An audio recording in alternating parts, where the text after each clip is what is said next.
So hello everyone, आप सभी आपके अपने YouTube channel trick X Y Z में। तो एक और नई क्लास के साथ हम आ चुके हैं।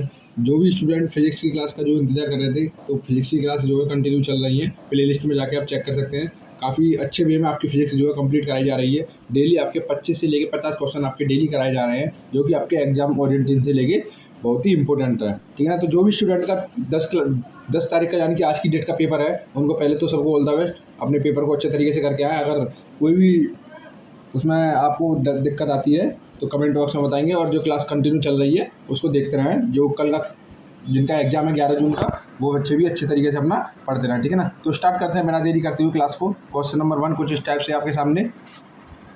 जब कोई वस्तु एक समान वेग से वृत्ताकार मार्ग में चलती है तो उसका त्वरण होता है। बताइए, जब कोई वस्तु एक समान वेग से वृत्ताकार मार्ग में चलती है तो उसका त्वरण होता है। क्या होता है त्वरण उसका? जब कोई वस्तु एक समान वेग से वृत्ताकार मार्ग में चलती है तो उसका त्वरण क्या होगा? तो उसका त्वरण जो है स्थिर और केंद्र की ओर होगा। किधर होगा? Constant and toward centre. स्थिर होगा, लेकिन किसकी ओर होगा? केंद्र की ओर होगा। जब कोई, जैसे कि ये कोई वस्तु है, ये कोई आपका ऑब्जेक्ट है, और ये क्या कर रहा है? एक वृत्ताकार मार्ग में चलती है। ये कोई सर्कुलर, कोई वृत्ताकार मार्ग है। अभी मार्ग के चारों ओर ये वस्तु ऐसे गति कर रही है, तो इसका जो वेग होगा वो क्या होगा? इसका जो वेग होगा वो केंद्र की ओर होगा और स्थिर होगा, कांस्टेंट होगा, क्योंकि ये एक समान वेग से गति कर रही है। एक समान वेग से गति कर रही है, तो इसका जो त्वरण होगा, क्या होगा? त्वरण, इसका एक्सीलरेशन होगा वो केंद्र की ओर होगा। तो केंद्र की ओर होगा, और कैसा होगा? अगर एक समान वेग से गति कर रही है तो उसका त्वरण भी स्थिर रहेगा। क्या रहेगा? स्थिर रहेगा। इसी के साथ देखिए, क्वेश्चन नंबर 2 है आपका। निम्न में से कौन अदिश राशि नहीं है? अदिश राशि नहीं है। पहले क्वेश्चन को अच्छे तरीके से पढ़ेंगे। सदिश अदिश वाले क्वेश्चनों में काफ़ी कन्फ्यूजन होती है। क्वेश्चन को अच्छे से पढ़ेंगे। निम्न में से कौन अदिश राशि नहीं है? कौन सी अदिश राशि नहीं है? इसमें से पहचानिए, बताइए कौन सी अदिश राशि नहीं है। तो कार्य आपकी जो है अदिश राशि नहीं है। क्या? कार्य जो है अदिश राशि नहीं है। नेक्स्ट क्वेश्चन देखिए, क्वेश्चन नंबर 3 है आपका। मुक्त पतन के दौरान कौन सी भौतिक राशि अपवर्तित रहती है? मुक्त पतन के दौरान which physical quantity remain unchanged during free fall? मुक्त पतन के दौरान कौन सी भौतिक राशि अपवर्तित रहती है? बताइए कौन सी भौतिक राशि रहती है अपवर्तित मुक्त पतन के दौरान? तो वो रहती है आपकी द्रव्यमान। द्रव्यमान जो है फ्री फॉल के द्वारा भी क्या रहता है? अपवर्तित रहता है। क्या? द्रव्यमान। ठीक है। नेक्स्ट देखिए, न्यूटन के दूसरे नियम के अनुसार बल बराबर क्या होता है? न्यूटन के दूसरे नियम के अनुसार बल बराबर क्या होता है? तो क्या होता है बताइए? न्यूटन के दूसरे नियम के अनुसार बल बराबर क्या होता है? तो बल बराबर होता है द्रव्यमान इंटू त्वरण। ऑप्शन बी राइट आंसर हो जाएगा, मास इंटू एक्सेलरेशन। ठीक है। द्रव्यमान इंटू त्वरण क्या होता है? एफ बराबर एम ए। एफ बराबर क्या होता है? एम ए होता है। ठीक है। नेक्स्ट क्वेश्चन देखिए, इनमें से कौन यांत्रिक ऊर्जा को विद्युत ऊर्जा में बदलता है? कौन बदलता है? ये क्वेश्चन मैंने काफ़ी बार करा दिया। कमेंट बॉक्स में इसका आंसर देंगे सभी लोग। कमेंट बॉक्स में इसका आंसर देंगे सभी लोग। ये क्वेश्चन मैंने काफ़ी बार करा दिया है। इनमें से कौन यांत्रिक ऊर्जा को विद्युत ऊर्जा में बदलता है? कमेंट बॉक्स में आंसर देंगे इसका। नेक्स्ट देखिए, गति की अवस्था में,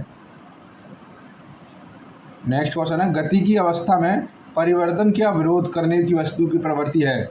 गति की अवस्था में परिवर्तन का विरोध करने की वस्तु की प्रवृत्ति कौन सी है? The property of a body to resist change in it state of motion is.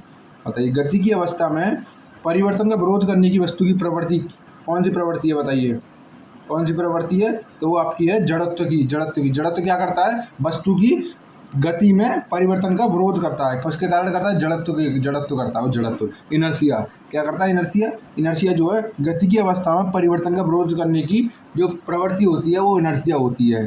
वस्तु की गति में परिवर्तन का विरोध करता है।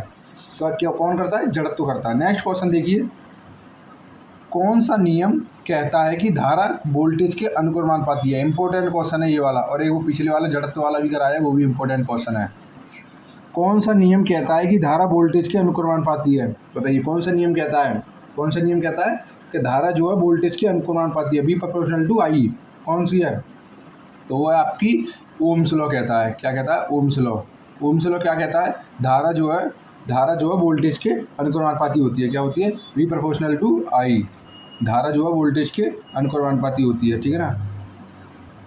नेक्स्ट देखिए, डायरेक्टली प्रोपोर्शनल टू कह रहा हूँ। नेक्स्ट देखिए, संवेग की एसआई इकाई है। संवेग की एसआई इकाई क्या है? SI unit of momentum. संवेग की एसआई इकाई क्या है बताइए? क्या है संवेग की एसआई इकाई? तो किलोग्राम मीटर पर सेकंड है। किलोग्राम मीटर पर सेकंड है। संवेग की एसआई इकाई क्या है? किलोग्राम मीटर पर सेकंड है। नेक्स्ट क्वेश्चन देखिए, वस्तु और दर्पण के बीच की दूरी 10 सेंटीमीटर है। छवि दर्पण के पीछे भी 10 सेंटीमीटर है। वस्तु की छवि के बीच की कुल दूरी कितनी होगी बताइए? न्यूमेरिकल क्वेश्चन है, आता है अक्सर ये वाला क्वेश्चन आपके एग्जाम में।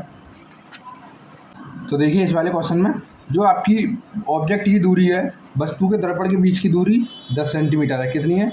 10 सेंटीमीटर है वस्तु के दर्पण के बीच की दूरी। और छवि दर्पण के पीछे कितनी बन रही है? वो भी 10 सेंटीमीटर बन रही है। कितनी के पीछे? 10 सेंटीमीटर बन रही है। तो अब ये कह रहा है वस्तु और छवि के बीच की कुल दूरी कितनी होगी? कुल दूरी वस्तु और छवि के बीच की, तो कोई भी वस्तु बनी हुई है, ये आपका कोई भी वस्तु था और उसके छवि के बीच की कुल दूरी पूछ रहा है। तो दोनों दूरियों को क्या कर देंगे? जोड़ देंगे। जब दोनों दूरियों को जोड़ेंगे तो क्या रहेगा आंसर? इन दोनों दूरी को अगर हम जोड़ देंगे, प्लस कर देंगे, तो आंसर क्या आएगा? 20 सेंटीमीटर आएगा। कितना आएगा? 20 सेंटीमीटर आएगा। ये कह रहा है वस्तु और दर्पण के बीच की दूरी 10 सेंटीमीटर है। छवि दर्पण के पीछे भी की 10 सेंटीमीटर है। वस्तु और छवि के बीच की कुल दूरी कितनी है? जो वस्तु है आपकी और उस छवि है, उन दोनों के बीच की दूरी कितनी है? तो 10 ऑब्जेक्ट की दूरी है और 10 आपकी छवि की दूरी है। तो टोटल जो दूरी कहलाएगी 20 सेंटीमीटर कहलाएगी। तो 20 सेंटीमीटर इसका राइट आंसर रहेगा, 20 सेंटीमीटर। ठीक है ना। नेक्स्ट क्वेश्चन देखिए, एक स्वतंत्र गिरती वस्तु को प्राप्त होता है ए फ्रीली फॉलिंग बॉडी गेन। क्या प्राप्त होता है उसको बताइए?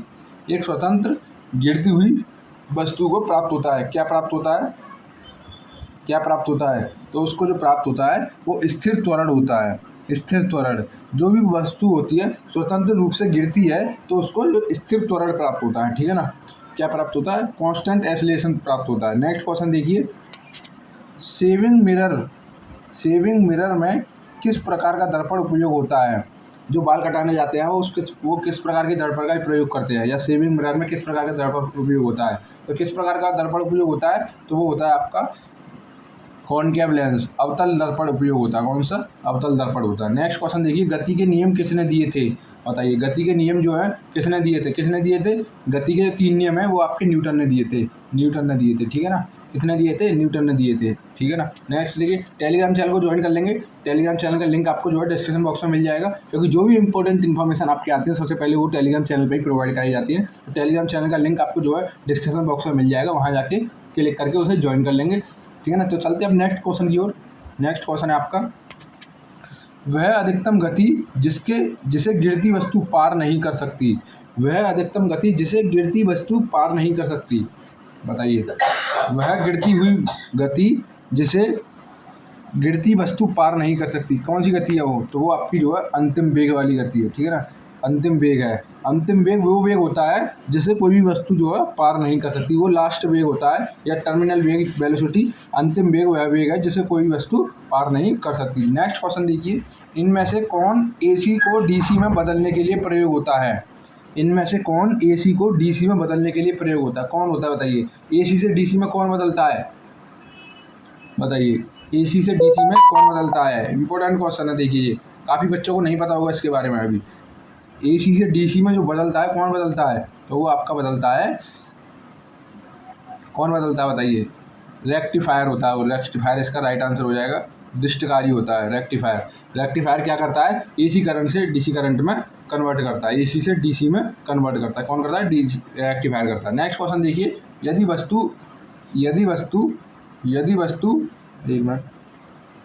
वस्तु अवतल दर्पण के वक्रता केंद्र पर रखी जाए तो छवि होगी। कोई वस्तु है अवतल दर्पण के अगर वक्रता केंद्र पर रखी जाएगी तो छवि होगी। कौन सी छवि होगी बताइए? वस्तु जो है अवतल दर्पण के केंद्र पर रखी जाए तो छवि होगी। कौन सी छवि होगी? तो वो होगी आपकी रियल इन्वर्टेड सेम साइड। मतलब वो एक तो वास्तविक रहेगी और वो जो है जो साइज है उसी साइज की प्राप्त होगी जब अवतल दर्पण के केंद्र पर वस्तु रखी जाएगी। किस पर रखी जाएगी? जब अवतल दर्पण के केंद्र पर कोई भी वस्तु रखी जाती है तो वो क्या बोलती है? वास्तविक प्रतिबिंब बनाती है, और जो आकार होता है वस्तु का वही दर्पण प्रतिबिंब का आकार होता है। ठीक है ना। नेक्स्ट देखिए, निम्न में से निम्न में से कौन बल का प्रभाव नहीं है? निम्न में से कौन बल का प्रभाव नहीं है बताइए? निम्न में से कौन बल का प्रभाव नहीं है? कौन नहीं है बल का प्रभाव बताइए? निम्न में से कौन बल का प्रभाव नहीं है? आकार में परिवर्तन, तो देखिए आकार में परिवर्तन से कोई बल का प्रभाव नहीं होगा। गति में परिवर्तन, रंग में परिवर्तन, दिशा में परिवर्तन। देखिए ये कह रहा है निम्न में से कौन बल का प्रभाव नहीं है, नहीं है कह रहा है, बल का प्रभाव नहीं है।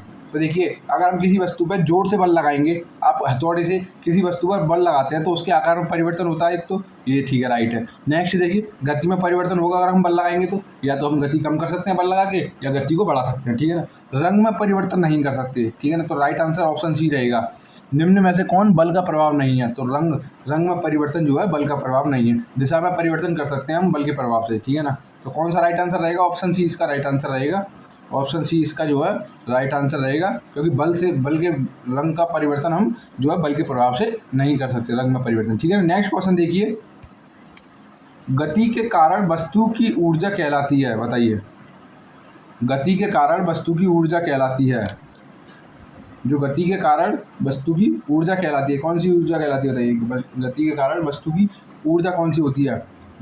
जब कोई वस्तु गतिमान अवस्था में होती है तो वो कौन सी गति ऊर्जा से कार्य करती है बताइए? कौन सी ऊर्जा होती है? तो वो गतिज ऊर्जा होती है। ऑप्शन सी इसका राइट आंसर है, काइनेटिक एनर्जी। काइनेटिक एनर्जी, गतिज ऊर्जा इसका राइट आंसर रहेगा। नेक्स्ट देखिए, आवर्ती की ऐसा इकाई है, ऐसा ही यूनिट ऑफ फ्रिक्वेंसी। आवर्ती की ऐसा इकाई कौन सी है बताइए? कौन सी है? तो वो आपकी है, आवर्ती को किस में नापते हैं? हर्ट्ज में नापते हैं। ऑप्शन ए इसका राइट आंसर रहेगा, हर्ट्ज। हर्ट्ज में क्या नापते हैं? आवर्ती को नापते हैं। फ्रीक्वेंसी को किस में मापते हैं?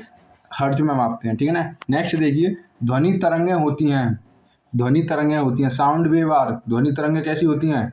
ध्वनि तरंगें कैसे होती हैं? ध्वनि तरंगें जो है लॉन्गिट्यूडनल है, अनुदैर्ध्य होती हैं। ध्वनि तरंगें कैसी होती हैं? अनुदैर्ध्य होती हैं, ठीक है ना। नेक्स्ट देखिए, इंपॉर्टेंट क्वेश्चन है ये वाला भी आपके लिए, ध्वनि तरंगों का काफ़ी बार रिपीटेड हो रहा है। अनुदैर्ध्य लॉन्गिट्यूडनल होती हैं, जो ध्वनि तरंगें होती हैं वो लॉन्गिट्यूडनल गति करती हैं, ठीक है। नेक्स्ट देखिए, एक दोलन पूरा करने में पेंडुलम द्वारा लिया गया समय, एक दोलन को पूरा करने में पेंडुलम द्वारा लिया गया समय एक आवर्तकाल के बराबर होता है। ऑप्शन बी इसका राइट आंसर रहेगा, आवर्तकाल के बराबर होता है। जो घड़ी का पेंडुलम होता है जब वो गति करता है तो उसका एक पूरा दोलन पूरा करने में जो लिया गया समय होता है वो किसके बराबर होता है? वो आपका जो है वो आपके आवर्तकाल के बराबर होता है। किसके बराबर? पीरियड के बराबर होता है, आवर्तकाल के बराबर होता है। नेक्स्ट क्वेश्चन देखिए, किस माध्यम में ध्वनि की गति सर्वाधिक होती है? किस माध्यम में ध्वनि की गति जो है सर्वाधिक होती है? किस माध्यम में होगी इनमें से बताइए? किस माध्यम में होगी? तो वो है आपका लोहे में, डी राइट आंसर रहेगा। आयरन में जो है ध्वनि की गति सर्वाधिक होगी। नेक्स्ट देखिए, दाब की इकाई है, द यूनिट ऑफ प्रेशर। दाब की इकाई क्या है? दाब की इकाई आपकी क्या है? तो दाब की इकाई पास्कल है। ऑप्शन ए इसका राइट आंसर रहेगा, पास्कल। देखिए इस टाइप के क्वेश्चन आपसे पेपर में जरूर पूछा जाता है, जैसे कि ध्वनि की गति सर्वाधिक किस में होती है, या दाब की इकाई क्या है, तो इस टाइप से पूछे जाते हैं, तो इनको अच्छे तरीके से आप पढ़ लेंगे, ठीक है। नेक्स्ट देखिए, विद्युत विभव की इकाई है, विद्युत विभव, unit of electric potential is क्या है बताइए? विद्युत विभव की इकाई क्या है? विद्युत विभव की इकाई आपकी क्या है? तो वोल्ट आपकी विद्युत विभव की इकाई है। क्या है? वोल्ट जो है विद्युत विभव की इकाई है। नेक्स्ट देखिए, तार का प्रतिरोध निर्भर करता है, तो resistance of wire depend on, तार का प्रतिरोध किस पर निर्भर करता है? किस पे निर्भर करता है? तो मटेरियल पे निर्भर करता है, लेंथ पे निर्भर करता है, एरिया ऑफ क्रॉस सेक्शन पे निर्भर करता है। तो all of the right, D answer right रहेगा इसका, डी इसका राइट आंसर रहेगा। जो तार का प्रतिरोध होता है, अगर देखिए तार का मटेरियल जो है थोड़ा लो होगा तो रेजिस्टेंस उसमें क्या होगा? रेजिस्टेंस उसमें फ्लोट अच्छे तरीके से नहीं कर पाएगा, ठीक है ना। और लेंथ अगर ज़्यादा होगी तो प्रतिरोध को वहाँ तक पहुँचने में जो है वो डिस्चार्ज हो जाएगा, तो वहाँ तक जो इलेक्ट्रिसिटी है वो कम पहुँच पाएगी। एरिया आप क्रॉस सेक्शन कंपेयर भी करेगा, जितना ज़्यादा बड़ा एरिया होगा तो उतने ज़्यादा रेजिस्टेंस उसमें फ्लो करेंगे, ठीक है ना। तो ऑल ऑफ डी इसका राइट आंसर रहेगा, डी राइट आंसर रहेगा, ठीक है ना। नेक्स्ट क्वेश्चन देखिए, जब वस्तु बल के लंबवत दिशा में चलती है तो कार्य होता है, बताइए। जब वस्तु बल के लंबवत दिशा में चलती है तो कार्य होता है, कैसा होता है कार्य? जब वस्तु जो है बल के लंबवत दिशा में चलती है तो कार्य होता है शून्य। कैसा होता है? शून्य कार्य होता है। जब वस्तु कोई वस्तु होती है, जब वस्तु बल के लंबवत दिशा में गति करती है तो कार्य शून्य होता है, ठीक है ना। तो इसी के साथ आपके 25 क्वेश्चन आज की क्लास के जो है कंप्लीट हो चुके हैं। काफ़ी इंपॉर्टेंट क्वेश्चन थे, आपको समझ में भी आए होंगे। अगर इस क्वेश्चन में किसी का कोई डाउट भी है कमेंट बॉक्स में कर देंगे, ठीक है ना। तो मिलते हैं अपने नेक्स्ट वीडियो में, तब तक के लिए आप ऐसे ही बने रहें और चैनल को सब्सक्राइब कर देंगे और चैनल पर नए आए होंगे और वीडियो को लाइक एंड शेयर कर देंगे। मोस्ट इंपॉर्टेंट जो है टेलीग्राम चैनल को ज्वाइन करना है, तो टेलीग्राम चैनल को ज्वाइन कर लेंगे, क्योंकि जो भी लेटेस्ट अपडेट आती हैं जीकअप से रिलेटेड और या आपके एडमिशन से रिलेटेड वो सभी उसमें प्रोवाइड कराई जाती हैं। तो टेलीग्राम चैनल को भी ज्वाइन कर लेंगे। तो मिलते हैं नेक्स्ट वीडियो में। Thank you.